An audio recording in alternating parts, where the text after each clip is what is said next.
जय श्री कृष्णा। आप सभी का हमारे YouTube चैनल पर बहुत बहुत स्वागत है। आज मैं आप सभी को मीराबाई की कहानी सुनाती हूँ। मीराबाई भक्ति काल की एक ऐसी संत है जिनका सब कुछ कृष्ण के लिए समर्पित था।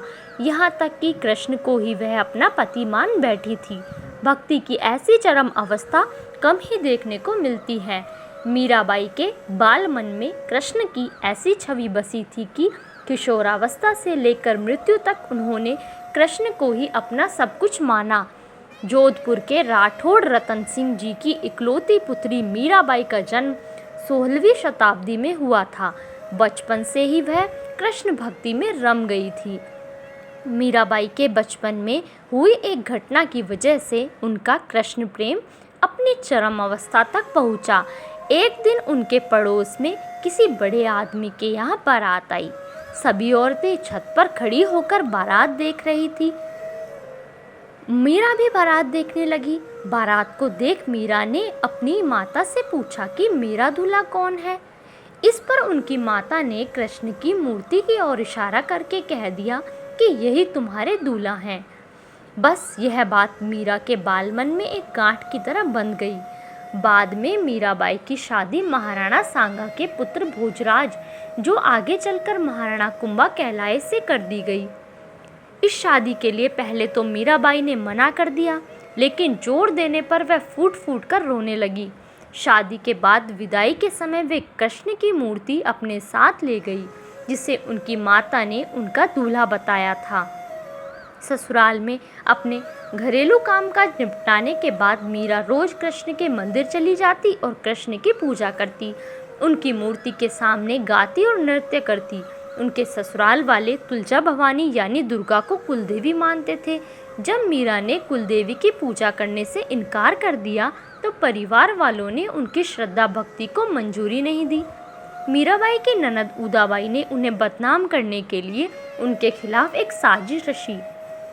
उसने राणा से कहा कि मीरा का किसी के साथ गुप्त प्रेम है और उसने मीरा को मंदिर में अपने प्रेमी से बात करते देखा है।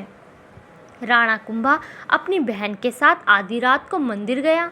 वह मंदिर का दरवाजा तोड़कर अंदर पहुंचा और देखा कि मीरा अकेले ही कृष्ण की मूर्ति के सामने परम आनंद की अवस्था में बैठी मूर्ति से बातें कर रही थी और मस्ती में गा रही थी। राणा मीरा पर चिल्लाया, मीरा, तुम जिस प्रेमी से अभी बातें कर रही हो उसे मेरे सामने लाओ। मीरा ने जवाब दिया, वह सामने बैठा है, मेरा स्वामी नैन चोर, जिसने मेरा दिल चुराया है। और वह समाधि में चली गई। इस घटना से राणा कुंभा का दिल टूट गया, लेकिन फिर भी उसने एक अच्छे पति की भूमिका निभाई और मरते दम तक मीरा का साथ दिया। हालांकि मीरा को राजगद्दी की कोई चाह नहीं थी, फिर भी राणा के संबंधी मीरा को कई तरीकों से सताने लगे।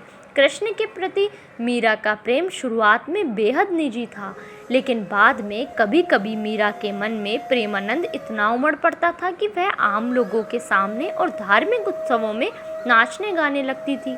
वे रात में चुपचाप चित्तौड़ के किले से निकल जाती थी और नगर में चल रहे सत्संग में हिस्सा लेती थी। मीरा का देवर विक्रमादित्य, जो चित्तौड़गढ़ का नया राजा बना, बहुत कठोर था। मीरा की भक्ति, उनका आम लोगों के साथ घुलना मिलना और नारी मर्यादा के प्रति उनकी लापरवाही का उसने कड़ा विरोध किया। उसने मीरा को मारने की कई बार कोशिश की। यहाँ तक कि एक बार उसने मीरा के पास फूलों की टोकरी में एक जहरीला सांप रखकर भेजा और मीरा को संदेश भिजवाया कि टोकरी में फूलों के हार हैं। ध्यान से उठने के बाद जब मीरा ने टोकरी खोली तो उसमें से फूलों के हार के साथ कृष्ण की एक सुंदर मूर्ति निकली। राणा का तैयार किया हुआ कांटों का बिस्तर भी मीरा के लिए फूलों का सेज बन गया जब मीरा उस पर सोने चली। जब यातनाएं बर्दाश्त से बाहर हो गई तो उन्होंने चित्तौड़ छोड़ दिया। वे पहले मेड़ता गई, लेकिन जब उन्हें वहाँ भी संतोष नहीं मिला तो कुछ समय के बाद उन्होंने कृष्ण भक्ति के केंद्र वृंदावन का रुख कर लिया। मीरा मानती थी कि वह गोपी ललिता ही है, जिन्होंने फिर से जन्म लिया है। ललिता कृष्ण के प्रेम में दीवानी थी। खैर, मीरा ने अपनी तीर्थ यात्रा जारी रखी। वे एक गांव से दूसरे गांव नाचती गाती पूरे उत्तर भारत में घूमती रही। माना जाता है कि उन्होंने अपने जीवन के अंतिम कुछ साल गुजरात के द्वारका में गुजारे। ऐसा कहा जाता है कि दर्शकों की पूरी भीड़ के सामने मीरा द्वारकाधीश की मूर्ति में समा गई। इंसान आमतौर पर शरीर, मन और बहुत सारी भावनाओं से बना है। यही वजह है कि ज़्यादातर लोग अपने शरीर, मन और भावनाओं को समर्पित किए बिना किसी चीज़ के प्रति खुद को समर्पित नहीं कर सकते। विवाह का मतलब यही है कि आप एक इंसान के लिए अपनी हर चीज़ समर्पित कर दें, अपना शरीर, अपना मन और अपनी भावनाएं। आज भी कई ईसाई संप्रदायों में नन बनने की दीक्षा पाने के लिए लड़कियां पहले जीसस के साथ विवाह करती हैं। कुछ लोगों के लिए यह समर्पण शरीर, मन और भावनाओं के परे एक ऐसे धरातल पर पहुंच गया जो बिल्कुल अलग था, जहां यह उनके लिए परम सत्य बन गया था। ऐसे लोगों में से एक मीराबाई थी, जो कृष्ण को अपना पति मानती थी। कृष्ण को लेकर मीरा इतनी दीवानी थी कि महज 8 साल की उम्र में मन ही मन उन्होंने कृष्ण से विवाह कर लिया। उनके भावों की तीव्रता इतनी गहन थी कि कृष्ण उनके लिए सच्चाई बन गए। यह मीरा के लिए कोई मति भ्रम नहीं था, यह एक सच्चाई थी कि कृष्ण उनके साथ उठते बैठते थे, घूमते थे। ऐसे में मीरा के पति को उनके साथ दिक्कत होने लगी, क्योंकि वह हमेशा अपने दिव्य प्रेमी के साथ रहती। उनके पति ने हर संभव कोशिश की यह सब समझाने की, क्योंकि वह मीरा को वाकई प्यार करता था, लेकिन वह नहीं जान सकी कि आखिर मीरा के साथ हो क्या रहा है। दरअसल मीरा जिस स्थिति से गुजर रही थी और उनके साथ जो भी हो रहा था वह बहुत स्वाभाविक लगता था, लेकिन उनके पति को कुछ भी नज़र नहीं आता था। वह इतना निराश हो गया कि एक दिन उसने खुद को नीले रंग से पोत लिया। कृष्ण की तरह के पोशाक पहनकर मीरा के पास आया। दुर्भाग्य से उसने गलत तरह के रंग का इस्तेमाल कर लिया, जिसकी वजह से उसे एलर्जी हो गई और शरीर पर चकत्ते निकल आए। मीरा के इर्द गिर्द के लोग शुरुआत में बड़े चकराए कि आखिर मीरा का क्या करें। बाद में जब कृष्ण के प्रति मीरा का प्रेम अपनी चरम ऊंचाइयों तक पहुंच गया, तब लोगों को यह समझ आया कि वे कोई असाधारण औरत है। लोग उनका आदर करने लगे, यह देखकर कि वे ऐसी चीज़ें कर सकती हैं जो कोई और नहीं कर सकता। उनके आसपास भीड़ इकट्ठी होने लगी। पति के मरने के बाद मीरा पर व्यभिचार का आरोप भी लगाया गया। उन दिनों व्यभिचार के लिए मृत्युदंड दिया जाता था, इसलिए शाही दरबार में उन्हें जहर पीने को दिया गया। उन्होंने कृष्ण को याद किया और जहर पीकर वहां से चल दी। लोग उनके मरने का इंतजार कर रहे थे, लेकिन वह स्वस्थ और प्रसन्न बनी रही। इस तरह की कई घटनाएं हुई। दरअसल भक्ति ऐसी चीज़ है जो व्यक्ति को खुद से खाली कर देती है। जब मैं भक्ति कहता हूँ तो मैं किसी मत या धारणा में विश्वास की बात नहीं कर रही हूँ। मेरा मतलब पूरे भरोसे और आस्था के साथ आगे बढ़ने से है। तो सवाल उठता है कि मैं भरोसा कैसे करूं? आप इस धरती पर आराम से बैठे हैं, यह भी भरोसा ही है। यह गोल धरती बड़ी तेजी से अपनी धुरी पर सूरज के चारों ओर घूम रही है। मान लीजिए अचानक यह धरती माता उल्टी दिशा में घूमने का फैसला कर ले, तो हो सकता है कि आप जहां बैठे हैं वहां से छिटक कर कहीं और चले जाएं। आप नहीं जानते आप कहां पहुंचेंगे। तो आप आराम से बैठे, मुस्कुराएं, दूसरों से बातें करें। इन सब के लिए आपको बहुत ज़्यादा भरोसे की ज़रूरत है, लेकिन यह सब आप अनजाने में और बिना प्रेम भाव के कर रहे हैं।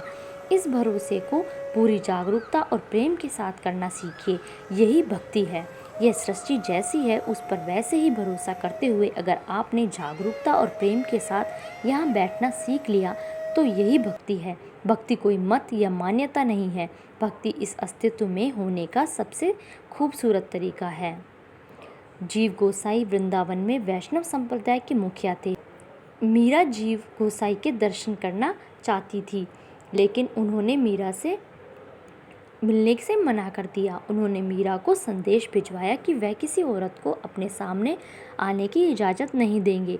मीराबाई ने इसके जवाब में अपना संदेश भिजवाया कि वृंदावन में हर कोई औरत है, अगर यहाँ कोई पुरुष है तो केवल गिरधर गोपाल। आज मुझे पता चला कि वृंदावन में कृष्ण के अलावा कोई और पुरुष भी है। इस जवाब से जीव गोसाई बहुत शर्मिंदा हुए। वह फौरन मीरा से मिलने गए और उन्हें भरपूर सम्मान दिया। मीरा ने गुरु के बारे में कहा है कि बिना गुरु धारण किए भक्ति नहीं होती। भक्तिपूर्ण इंसान ही प्रभु प्राप्ति का भेद बता सकता है, वही सच्चा गुरु है। स्वयं मीरा के पद से पता चलता है कि उनके गुरु रैदास थे। नहीं मैं पीहर सासरे नहीं पियाजी री साथ, मीरा ने गोविंद मिलिया जी गुरु मिलिया रैदास। मीरा ने अनेक पदों व गीतों की रचना की है। उनके पदों में उच्च आध्यात्मिक अनुभव है। उनमें दिए गए संदेश और अन्य संतों की शिक्षाओं में समानता नजर आती है। उनके पद उनकी आध्यात्मिक ऊंचाई के अनुभवों का आईना है। मीरा ने अन्य संतों की तरह कई भाषाओं का प्रयोग किया है, जैसे हिंदी, गुजराती, ब्रज, अवधी, भोजपुरी, अरबी, फारसी, मारवाड़ी, संस्कृत, मैथिली और पंजाबी। मीरा के पदों में भावनाओं की मार्मिक अभिव्यक्ति के साथ साथ प्रेम की ओजस्वी प्रवाहधारा और प्रीतम से वियोग की पीड़ा का मर्मवेदी वर्णन मिलता है। धन्यवाद। इस वीडियो में बस इतना ही। प्लीज़ आप मेरी वीडियो को लाइक कीजिए, शेयर कीजिए और मेरे चैनल को सब्सक्राइब कीजिए।